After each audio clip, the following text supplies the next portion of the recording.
Motivation is like a whisper in the walls. You never really know how loud it can get until you start banging on the wall to find out.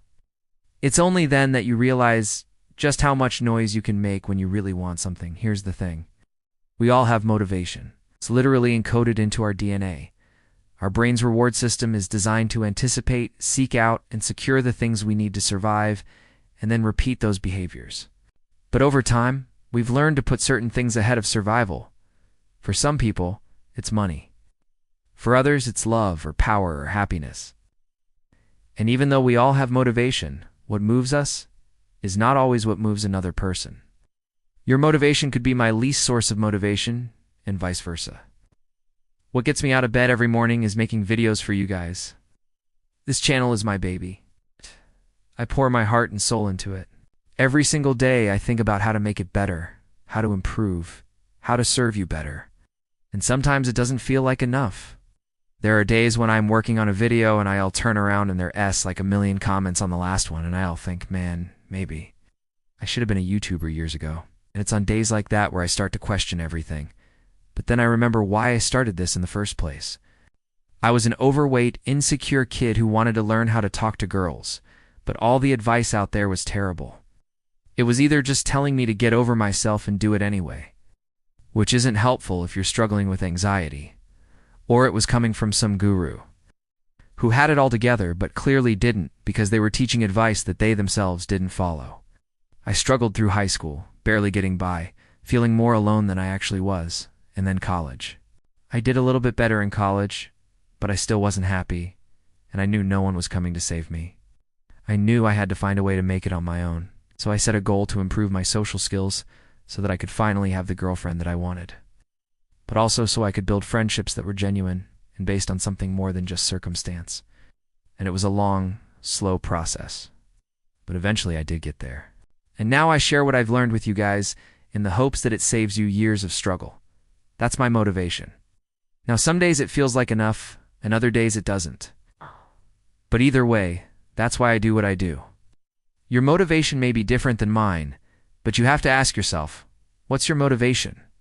Why are you doing what you're doing? If you don't have a clear enough answer to that question, it's going to be hard to stay motivated when times get tough, which they inevitably will.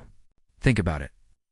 Let's say you decide to start exercising because everybody keeps telling you that you should, but you don't really have any other reason to do it. Well, guess what? A couple weeks go by and you stop seeing results. So you're like, screw it, I'm done. Or maybe you want to start a business because you see dollar signs dancing in your head, but you don't really have a product or a service in mind yet. Well, guess what happens? The idea of starting a business seems too overwhelming, and again, you quit. Having a strong motivation helps us stick to our goals when things get difficult. And if you're lacking motivation, it's important to find out why. It might be a lack of belief in yourself, or it might be that your goal doesn't actually align with what you want. So first, figure out what truly motivates you. What do you want badly enough that you're willing to suffer for it? Because here's the deal. Achieving a big goal requires sacrifice. You can't weigh the costs and benefits of a decision and choose the benefits every single time. Sometimes we have to bite the bullet and do stuff we don't want to do. It's like if you want to lose weight, you're going to have to eat less cake. If you want to become an influencer, you're going to have to spend hours alone talking to a camera. If you want to start a business, you're going to have to go out of your comfort zone and start talking to people. Whatever it is, whatever your goal is, you need to be willing to sacrifice the things you like in exchange for what you want. And you won't and be willing to do that unless you have a strong understanding of why you're redoing what you're redoing. Second, remind yourself of your why daily. Motivation comes and goes. It ebbs and flows throughout the day.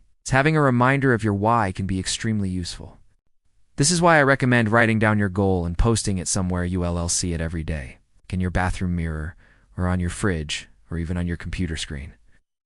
My business partner and I, we have a whiteboard in our office where we write down the main reasons why we started our business.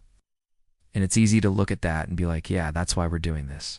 When things get tough, when we're questioning whether we're making the right move or not, we can just glance at that board and we're reminded of the things that matter most. It puts things into perspective. Third, surround yourself with the right people. If you're trying to lose weight, don't hang out at the donut shop. If you're trying to start a business, don't hang out with people who are constantly telling you how it's impossible. You see, People can be a great source of motivation, but they can also be a major source of demotivation. Your closest friends will either inspire you to be better or drag you down to their level. It's that serious. So you have to be careful with who you surround yourself with. Spend time with people who challenge you and inspire you to be better. Spend time with people who have achieved the things you want to achieve. Fourth, compete against someone, anything or anyone. Competition is a powerful motivator. As humans, we're wired to compete. It's why we play sports. It's why we take tests. It's why we keep score in almost everything we do. Competition brings out the best in us. So use that to your advantage. Competing against others can be great, but competing against yourself is even better. The way I see it, the ultimate competition is with yourself, with who you once were. I don't care if you're trying to lose weight, start a business, become an influencer, write a book. Whatever it is, the best thing you can do is track your progress and then compare where you are today to where you were yesterday. Improvement is the ultimate motivator. Nothing else matters. Fifth, reward yourself. Life is all about balance. Yes, you have to be willing to sacrifice some of the things you like in order to get what you want. But you also don't want to work so hard that you forget how to enjoy your life. Think about it.